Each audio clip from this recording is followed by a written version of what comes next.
Hello, friends. Thank you for joining us at the Main Ingredients Bread of Life Devotionals.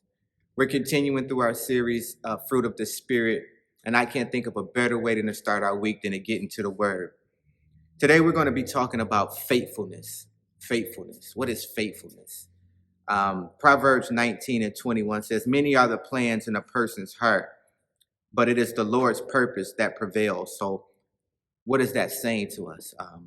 We're called to be faithful to God because he is faithful to us. What does it mean to be faithful to God? Well, what does it mean that God is faithful to us? That means that God does what he says he will do, that God is trustworthy, that God can be depended on. And so we ask ourselves, is my faithfulness to God a mirror image of God's faithfulness to me?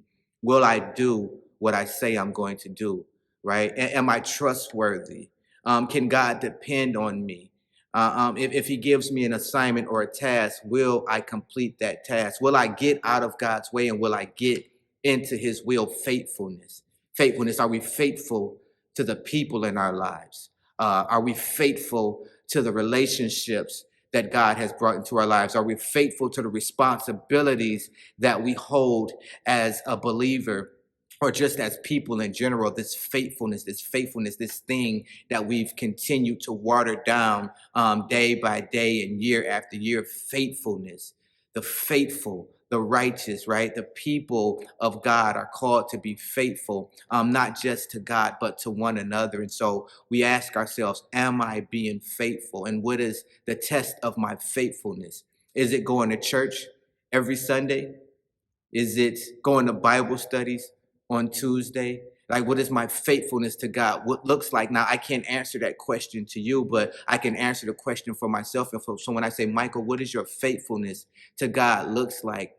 That means, God, here I am, surrendered to the person, work of authority and authority of Holy Spirit. Have your way in my life. Use me in whatever way you see fit. I will go where you call me to go. I will do what you call me to do. I will live according to how you have called me to live. No matter what happens in my life, I know I won't be a perfect example, but I submit myself to being a living example. Faithfulness. Faithfulness. Do you struggle with faithfulness? Well, seek the God who is the author of all faithfulness, and allow him to be your teacher. At the Main Ingredient, we're setting a table for transformation.